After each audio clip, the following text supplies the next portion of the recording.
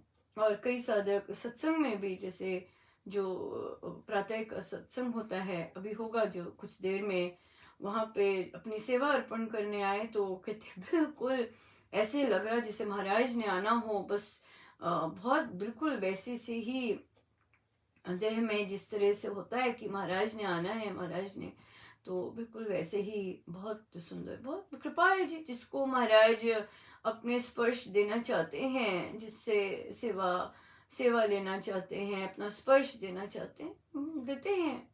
इसमें इसमें पर हाँ, क्योंकि कई लोग पहली बार इससे एक्सपीरियंस करते हैं या लंबे समय के लिए एक्सपीरियंस करते हैं, तो या बिल्कुल डेफिनेटली महाराज का अपना करनी, जैसे जैसे वो करना चाहें स्पर्श देते हैं, छू के जाते हैं, जैसे भी, जैसे उनका। पर बहुत सुंदर था ये, कितने सुंदर आशीर्वाद थे कि महाराज बहुत सुंदर, बहुत ही सुंदर रहा, बहुत बहुत दया थी, बहुत जबरदस्त सुंदर रहा, बहुत ज्यादा। सब आपका है महाराज, हम तो, हमारे पास तो कुछ है नहीं कहने को इसके सिवाय। बहुत ही सुंदर, आप बड़ी दया कर रहे हैं, बड़ी दया करते हैं, बड़ी कृपा करते हैं, बहुत ज्यादा, बहुत ही ज्यादा।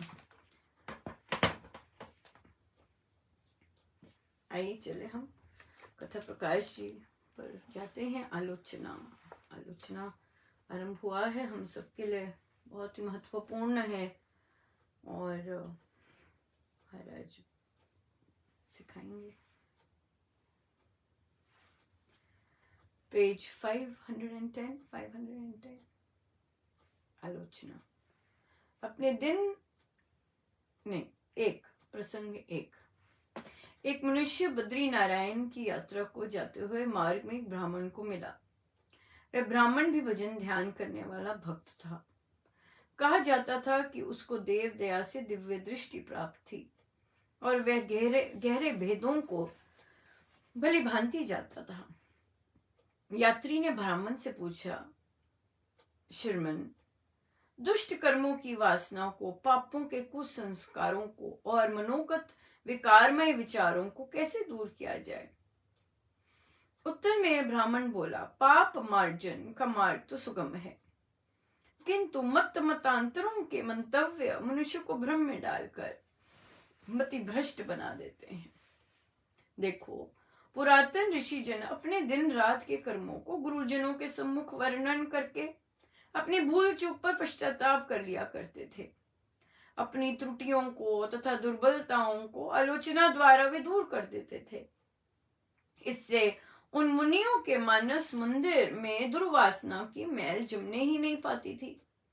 उनके चिदाकाश में चित्त चंद्र की सुचारू चंद्रिका पाप राहु की छाया से सदा मुक्त रहा करती थी। सज्जन, ये सत्य है कि स्वकर्मों की आलोचना करने वाले को पाप ताप की तप्त भूमि से ऊपर उठने का अवसर प्राप्त हो जाता है। यह भी सत्य है कि मन की मैल धोने का पानी आलोचना है। आत्मा के निर्मल रखने का उपाय अनुताप है। जो मनुष्य पाप कर्म करते नहीं लजाता, वह आलोचना करने से क्यों लजाए? पाप को छुपाना भी पाप है। दुष्कर्मों को भीतर दबा कर रखना, गुरुजनों के समीप उनकी आलोचना ना करना दंभ हुआ करता है। भीतर दबा के रखना, उनके सामने आलोचना ना करना, और दम्भ हुआ करता है ना, हम फेक बनते हैं। सो रामोपासना में भी जब ये इतना सुंदर प्लेटफॉर्म जो महाराज ने झोली में डाला है, वो भी यही है। वहां पर साधक, जो साधक गण, हर कोई तो नहीं, जो साधक गण जिनको परमेश्वर, जिन पर परमेश्वर की कृपा होती है और वे अपने दुर्गुण दोष देख पाते हैं और वर्णन कर सकते हैं, तो वहां वहां वो क्या हो रहा होता है, वो प्रक्रिया यही हो रही होती है। कल भी महाराज ने बोला कि वहां मैल धुलती है अगर हम, और वो भी अगर हम दूसरों के सामने अपने अपने दुर्गुणों का बखान करते हैं तो असली में, और छुपाते नहीं हैं कई, या फिर अगर छुपाते नहीं है या फिर दिखते ही नहीं है, ये बात आ जाती है। पर कई अगर पर्पस ऑन पर्पस छिपाते हैं तो फिर वो मैल वहीं की वहीं बनी रहती है, चेंजेस नहीं आते उसमें। अगर हम चाहते हैं हमारे अंदर रूपांतरण आए तो हमें खुलकर वार्तालाप करनी आवश्यक है, और अपने जो दोष है, दुर्गुण है, वो बताने आवश्यक है। बिल्कुल बिल्कुल वेग उठते हैं अभिमान के, ऐसे ऐसे संप जैसे अपना नाक वो करता है, कितना अभिमान का वेग उठता है। पर गुरु की कैसी दया होती है कि कैसे ही थॉट अगर अभिमान का या मैं का उठे भी, वो एकदम उसका उल्टा थॉट दे देते हैं कि नहीं महाराज ये नहीं, है ना। एकदम सजग होने की ये क्या आ रहा है, ये कौन सी भावना आई है, मैं तो ये नहीं हूं, यहाँ भी ओ देखो नहीं, उसको उसको उसी समय काटना बड़ा जरूरी होता है, क्योंकि ऐसी चीज अनकंफर्टेबल करती है, राइट। अभिमान ही तो मेन चीज है, अभिमान ही तो परमेश्वर से विमुख करता है। मैं कर रहा हूं, मैं मेरा जैसा, वो तेरी बहुत बहुत बहुत जबरदस्त है। सो इसलिए कब कहां से घुस जाए तो है ही, वो तो बहुत गड़बड़ कर देता है। सो चाहे अभिमान है चाहे मोह है ना, दो चीजें ही हैं। या तो मोह के कारण हो रहा है कुछ, या फिर अभिमान के कारण हो रहा है। उसे तो श्रेयाम बोलते रहना चाहिए। जितना हम ये शूरवीरों का काम होता है, अपने दोष वर्णन करना शूरवीर का काम है। मनोबल जिसका स्ट्रांग होता है वो कर सकता है ये, हर कोई के बस की बात नहीं होती। लोग अपना असली क्या होता है, मनोबल वीक होता है, तो फिर क्या करते हैं, अपनी बढ़ाई बताते हैं, अपनी पॉजिटिव चीजें बताते रहते हैं कि भी ये हुआ, ये किया मैंने ऐसे कर लिया, मैंने ऐसे कर लिया। पर जो नेगेटिव चीज है जो करके आए हैं, जो दुनिया को दिख रहा है, वो वर्णन ही नहीं करते, वो उनको ही नहीं दिख रहा होता। So that's sad. परमेश्वर करे, क्योंकि महाराज संतगण जो बोलते हैं वो तो सही होता ही होता है। महाराज कहते हैं 90% लोगों को अपने दुर्गुण नहीं पता, दिखते ही नहीं है, तो बड़ी भारी वो है। और तो जो जिन 10 लोगों को दिखते हैं, अगर वे उन्हें छिपाते हैं फिर तो गड़बड़ की बात है। पर अगर उसका आलोचना करके उस पर काम करते हैं तो बहुत सुंदर है, बड़ी कृपा है, फिर बहुत ज्यादा कृपा है। सो आइए हम चलते हैं आगे। जैसे हमारी संगति जब बहुत केवल साधकों की हो जाती है, और फिर कोई नए होते हैं उस रास्ते पे, कोई आगे होते हैं, तो क्या होता है कि दूसरों का सुन सुन के तो मन में आता है कि अरे अच्छा ऐसे, तो फिर हम भी ट्राई करते हैं। तो फिर हम क्या करते हैं कि चाहे लेट्स से रामोपासना ले रहे हैं, राइट, और एक दूसरे का सुन के हमारे मन में भी इच्छा जागृत होती है, मेरे अंदर भी चेंज आना चाहिए।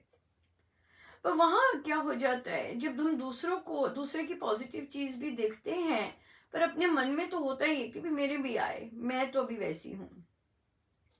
तो वहां पे यही बात है कि रामोपासना जो महाराज उपासक का आंतरिक जीवन ले रहे हैं, वो बहुत ही सिस्टमैटिक वे से एक करिकुलम बेस्ड है, और वो स्टेप बाय स्टेप ही अगर लें तो बहुत अच्छा रहता है।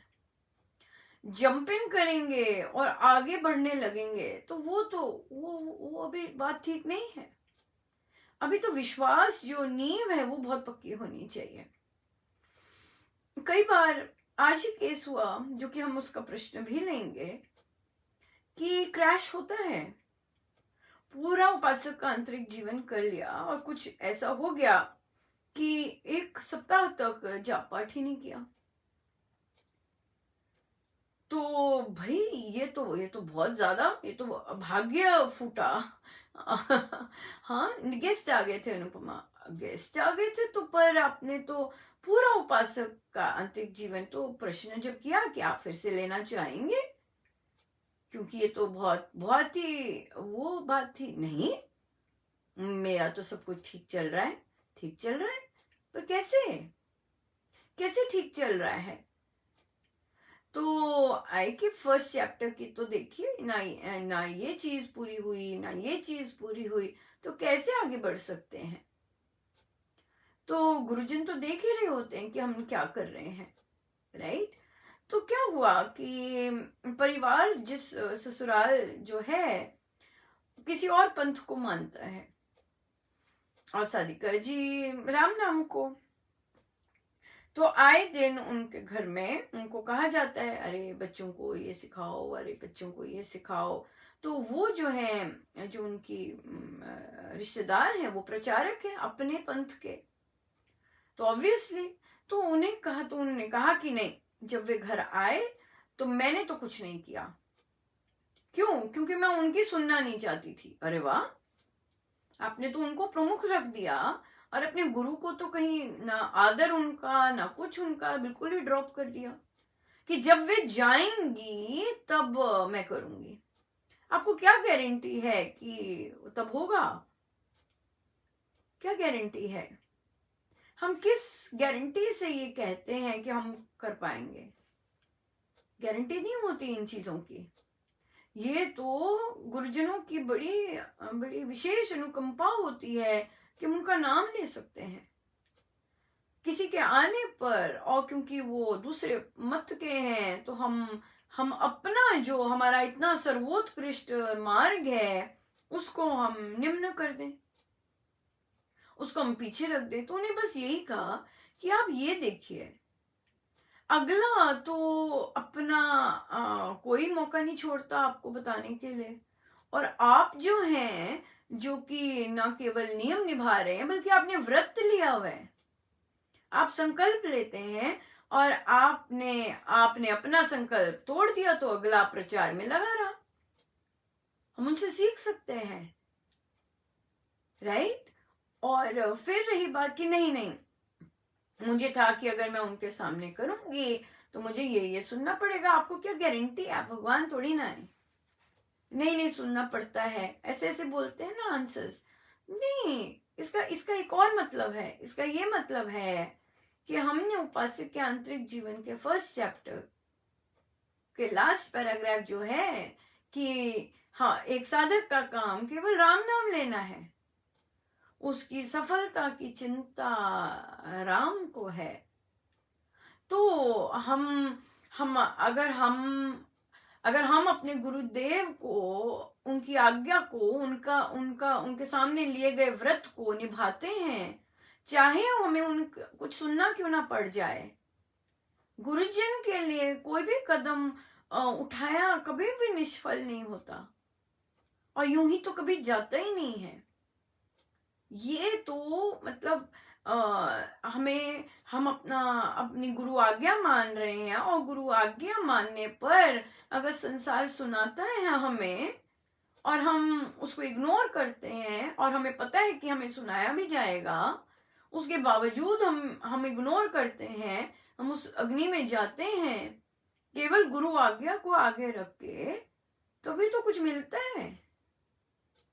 बैठे बिठाए मखमल के गद्दे पे तोड़ना मिलता है। ये तो ऐसी परिस्थितियों से निकलने पे ही मिलता है, ऐसे नहीं मिलता, ऐसे नहीं मिलता। गुरु की गुरु की पात्रता और गुरु ग्रहणशील बनना है, ताकि हम जिस चीज के लिए ललायत हैं वो गुरु बिन मांगे अपने आप झोली में डालते हैं। गुरु को नहीं, गुरु आज्ञा को, अपने गुरु गुरु को पीछे नहीं रखना, नहीं रखना, बिल्कुल नहीं रखना। जो प्रभु प्रेरणा देते हैं, जो व्रत ले रहे हैं, हम व्रत लेकर निभाना होता है, हर हाल में निभाना होता है। और अगर हमने नहीं निभाया तो हमें सदगुरु महाराज से क्षमा मांगनी है। आई एम सो सॉरी महाराज। पर ये एहसास होना चाहिए कि नहीं, मैंने गड़बड़ की है। केवल उसकी बातें सुनने के लिए मैंने अपने गुरु को पीछे रख दिया। नहीं रख सकते ऐसे, ये सही नहीं है। ये गुरु के प्रति आदर की अवहेलना है, आदर नहीं है, ये बिल्कुल आदर नहीं है। सो उनके लिए उनको तो हमें तो अभी अच्छे से उनको मान सम्मान देना भी नहीं आता। हमें तो अभी अच्छी सी हमारे अंदर वैसी श्रद्धा नहीं है कि हम उनको ऐसा आदर सम्मान दे सके, नहीं है बिल्कुल भी। तो पर जितनी हमारी छोटी सी बुद्धि है या जैसी भी हमें समझ आती है, अगर हमें समझ आती है कि नहीं, अगर गुरु आज्ञा हम कर रहे हैं, हम संकल्प कर रहे हैं, तो हम इसको किसी भी हाल में पीछे नहीं रख सकते, किसी भी हाल में पीछे नहीं रख सकते। इसलिए हमें तो हर हाल में परिस्थिति बनानी है। महाराज ने उससे पहले एक दिन ही प्रवचन में कहा, आप कहते हो कि एकांत में जाना है, मुझे एकांत मिले, उठो फिर सुबह। वो भी कर सकते थे। सारा दिन थक के डेफिनेटली काम करना पड़ता है, गेस्ट आए हुए हैं, पर मुझे उठना है। मैंने सबके उठने से पहले मैंने अपनी ये प्रमुखता पूरी करनी है। मैंने अपना संकल्प पूरा कर, बस फिर मैं कमरे से निकलूंगी, फिर मैं काम काज करने जाऊंगी। ऐसे कर सकते हैं। सारा का सारा परिवार सो रहा है और हम एकांत में उठ गए, कोई देख नहीं रहा, कोई कुछ नहीं कर रहा। आप देखिए, इतनी एनर्जी मिलती है ऐसे तप करके। ये तप है कि आप थके हैं, आप टेक केयर कर रहे हैं परिवार की, और आप सुबह उठ रहे हैं अपने गुरु महाराज की आगे जो संकल्प लिया है उसे पूर्ण करने के लिए, सो इसलिए बहुत ये तो आनी चाहिए, इसके बगैर नहीं। मैंने अगर गुरु महाराज के आगे कहा है कि मैंने इतना करना है तो करना ही है, हर हाल में करना है। इतनी भारी अपनी संगति उन्होंने दी, इतना नियमित किया। हम जस्ट बिकॉज कि कोई हमें कहेगा हम छोड़ नहीं सकते। ये तो प्रेम ही ना हुआ अपने गुरु से। नहीं छोड़ सकते, बिल्कुल नहीं छोड़ सकते। उनकी इतनी दया है, उनकी इतनी कृपा बरसी है कि हमें इस तरह की, देखो, नव वर्ष पे भी ऐसी चर्चाएं कर सकते हैं और आपस में इतना कुछ सीखने को मिलता है। बट ऐसे नहीं, इस तरह से नहीं। मांगे आलोचना, अपनी आलोचना करें कि महाराज आई एम सॉरी, मुझ पर कृपा कीजिए, मैं कभी ऐसी फिर से दोहराऊं ना, कभी ना ऐसा हो मुझसे कि मैं आपको पीछे रखूं और संसार के भय से आपको पीछे रखूं। नहीं, बिल्कुल नहीं। क्योंकि सफलता राम के हाथ है। हमें क्या पता, अगर हम ऐसा कदम लेते हैं, हमें गुरु महाराज कौन से द्वार बंद कर देते हैं। हो सकता है वो कभी बोले ही ना, हो सकते कभी वे आपको प्रेरित ही ना करे कि भी आओ, इस तरफ आओ, ये करो। हमने लिया ही नहीं वो कदम कभी अपने महाराज की आज्ञा पालन करने का। अरे देखें तो सही, वे क्या कर सकते हैं। जब तक कदम ही नहीं लेंगे तो दिखेगा कैसे। अपनी सोच रहे हैं, अपनी मनमानी कर रहे हैं, ये बात तो बहुत, तो इसलिए ये चीज तो बड़े ध्यान में रखनी है। इसी से रिलेटेड एक जिस ग्रुप में विजिट किया तो देखा कि काफी देर तक साधकगण अपने प्लानर्स नहीं डाल रहे। तो जो डाल रहे थे तो उनसे पूछा कि क्या मतलब है इस बात का कि प्लानर्स नहीं डालते, क्या मतलब है? तो उन्होंने कहा कि हम गुरु आज्ञा नहीं मान रहे। तो बिल्कुल सही है, तो गुरु आज्ञा नहीं मान रहे तो फिर क्या कर रहे हैं हम? तो उन्होंने कहा कि अपने मन की सुन रहे हैं। बिल्कुल, अपने मन की सुन रहे हैं, तो मन की सुन के क्या होगा? गुरु का प्रसाद मिलेगा, गुरु को प्यारे बनेंगे क्या? अगर हम अपने जीवन में रूपांतरण चाहते हैं, अगर हम अपने जीवन की दिशा बदलना चाहते हैं, तो हमें तो फिर मानना पड़ेगा गुरु का कहना, है ना? तो रामोपासना है ही गुरु का कहना मानना, कि हमें हम कैसे वापस से छोटे बच्चे बने कि हम उनका अक्षर अक्षर पालन कर सकें, उनके कहने का, है ना? हम देखते हैं हमारे परिवारों में जो बच्चे कहना मानते हैं उनके ऊपर दुलार जाता है। क्यों? क्योंकि वो जो कह रहे हैं वो कर रहे हैं, बच्चे जो कह रहे हैं वो कर रहे हैं, पेरेंट्स जो कहते हैं करते, तो हम कहते हैं बड़ा ही बीबा है ना, बड़ा ही गऊ है, जो बोलो कर देता है, बड़ा ही बहुत सहारा है, बड़ा सुख है, ऐसे से बोलते हैं। तो अगर हम एक नॉर्मल इंसान जब कहना मानते हैं तब हमें ऐसी ठंड पड़ती है, तो जब गुरु को क्या हाल होता होगा जब उनको ऐसे साधक मिलते हैं? कितनी ठंड पड़ती होगी, कितने निहाल होते होंगे, देते ही जाते होंगे फिर, है कि नहीं? सो इसलिए अपने गुरु का भी वैसा बच्चा बनना, जैसे हमें बच्चे पसंद है ना, हमें बच्चे पसंद है जैसे सो कॉल्ड, वैसे तो सारे पसंद होने चाहिए, क्योंकि जो नहीं मानते कहना वो भी बहुत कुछ सिखा रहे होते हैं वो सिखाने ही आए होते थे, सीधे करने ही आए होते हैं तो फिर हम मानना सीखे अपने गुरुजनों का कहना, उसी में आनंद है, बहुत आनंद है, बहुत।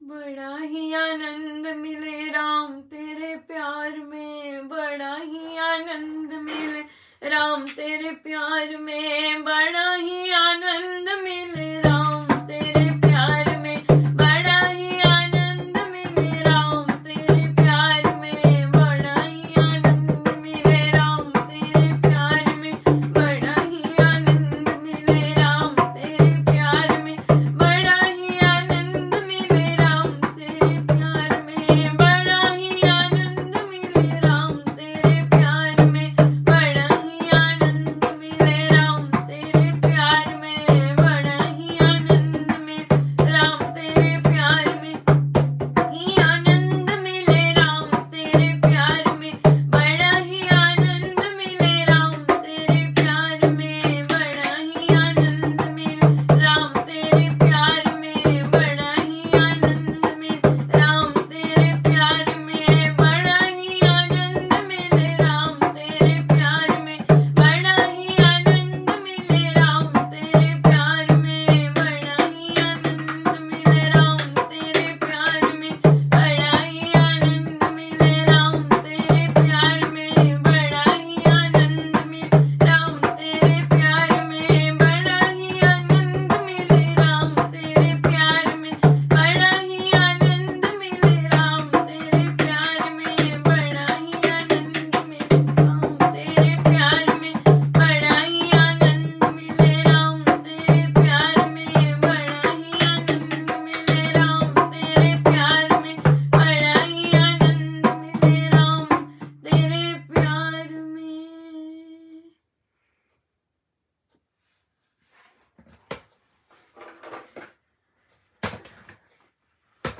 आनंद ही आनंद बरस रहा मेरे बाबा के दरबार में, आनंद ही आनंद बरस रहा मेरे सतगुरु के दरबार में, आनंद ही आनंद बरस रहा, आनंद ही आनंद बरस रहा मेरे सतगुरु के दरबार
प्रवचन पीयूष।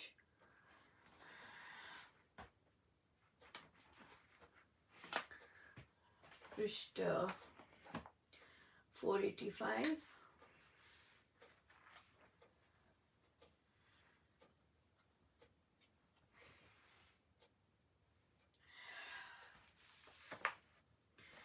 uh, 34 प्रसंग। 1942 की बात है। एक साधक नई दिल्ली में सपरिवार रहते थे। एक और सज्जन सपरिवार उनके पड़ोसी थे। श्री महाराज जी के दिल्ली आने पर वह साधक उनके दर्शन करने उनके निवास स्थान पर प्रतिदिन जाया करता था। एक दिन उसने अपने पड़ोसी के साथ हुई अनबन और उसके दुर्व्यवहार के विषय में श्री महाराज जी से कहा कि बात इतनी बिगड़ गई है कि अब संभवतः मारपीट ना हो जाए। श्री महाराज जी मुस्कुरा दिए। उसे लगा कि उसे अपनी समस्या श्री महाराज जी को नहीं बतानी थी, कोई अध्यात्म की बात सुननी चाहिए थी। श्री महाराज जी ने अपनी प्रतिकूल परिस्थिति का श्री महाराज जी से अपनी प्रतिकूल परिस्थिति का वर्णन नहीं करना चाहिए था। ये तो घर घर की कहानी है। पर श्री महाराज जी की मुस्कान के पीछे बहुत कुछ छिपा था। वे अपने भक्त का दुख सह ना सके। दूसरे ही दिन वे उसके घर पर सीढ़ियां चढ़कर अकेले गए, किंतु उसके फ्लैट पर ताला लगा था। उन्होंने साथ वाले पड़ोसी को बाहर बरामदे में खड़ा देखा। वह श्री महाराज जी को देखकर चकित हो गया, उनके पांव छुए और अपने फ्लैट में ले जाकर धन्यवाद सहित कहा कि उसके अहोभाग्य कि श्री महाराज जी ने उसके घर में चरण डाले। श्री महाराज जी ने कहा, मैं इधर तुम्हारे पड़ोसी साधक का नाम बताकर के पास आया था। वह मेरे मिलने जुलने वाला है, उसका तो ताला लगा है। अच्छा हुआ आपके दर्शन हो गए। श्री महाराज जी ने उस पड़ोसी का और परिवार वालों का कुशल पूछा। कुछ देर बैठे, प्रेम की 4 बातें की।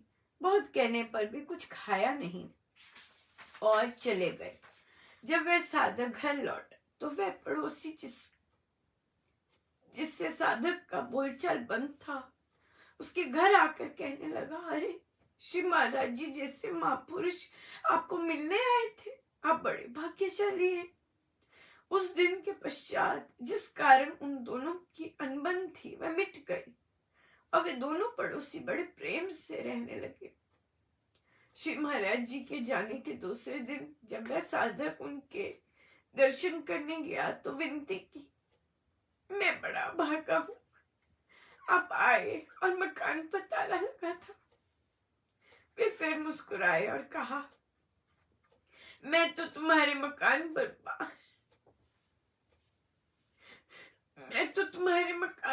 बार बार आता हूं।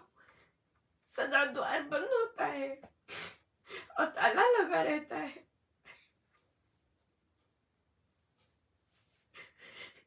ये सुनकर साधक की अश्रुधारा बह गई। हम कहते हैं हम भगवान को ढूंढते हैं, अरे भगवान तो हमें ढूंढते फिरते हैं। बार बार आकर हमारे द्वार पर ताला लगा देकर लौट जाते हैं, फिर भी आशीर्वाद तो छोड़ ही जाते हैं।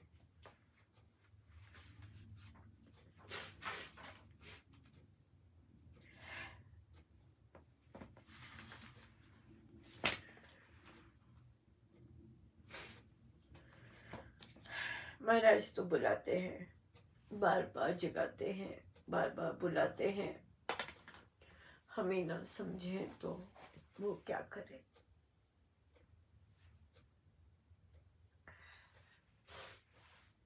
इतने सुंदर सत्संग से भरा ये दिन। सुबह सुबह रामोपासना जब हुई, साधक कहते हैं, हमने कभी ऐसा न्यू ईयर नहीं मनाया। रात को भी न्यू ईयर, ते ऐसा न्यू ईयर कभी नहीं मनाया। और सुबह सुबह उठ के गुरुजनों की चर्चा, कहते ऐसा न्यू ईयर नहीं मनाया कभी। ये महाराज का प्यार नहीं तो और क्या है कि सोते हुए भी अपनी ही इतनी सुंदर लीला दिखाई और जगते हुए भी फिर अपनी चर्चा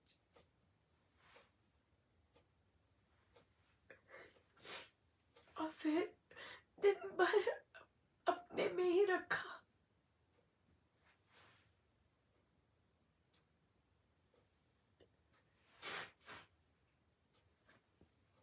ये उनका प्रेम नहीं तो और क्या है।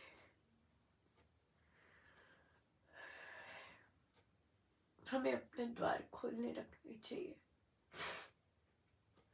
हमें अपने द्वार खोले रखने चाहिए।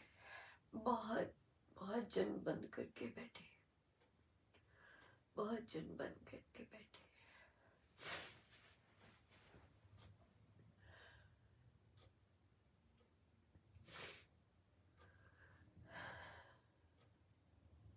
सीधे होके बैठे, अपने प्रभु अपने गुरुजनों के श्री चरणों में बारंबार नमन, अनंत बार।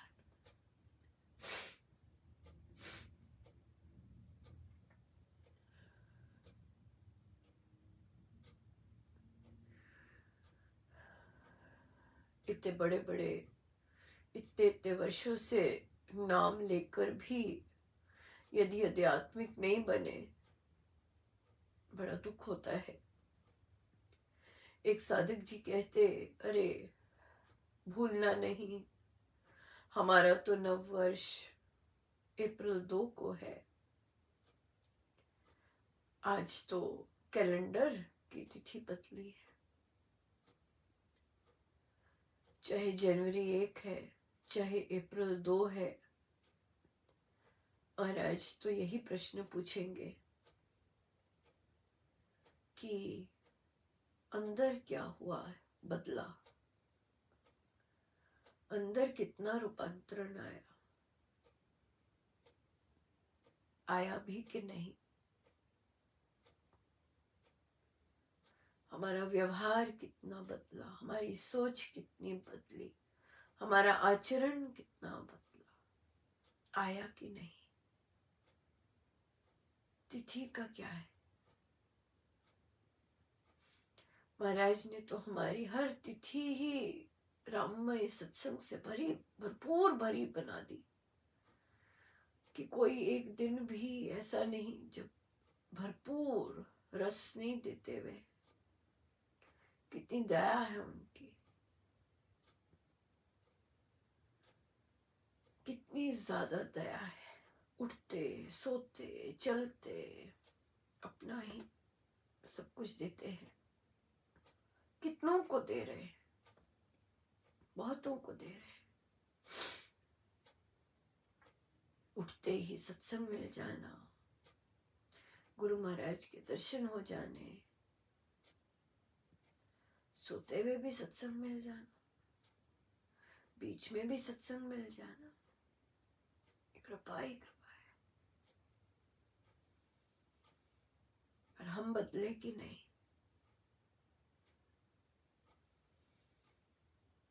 हमारे अंदर शांति आई कि नहीं। हमारे अंदर दूसरों के लिए एक्सेप्टेंस आई कि नहीं।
सब गुरुजनों का उन्हीं के श्री श्री चरणों में। जय जय राम, जय जय राम, जय जय राम।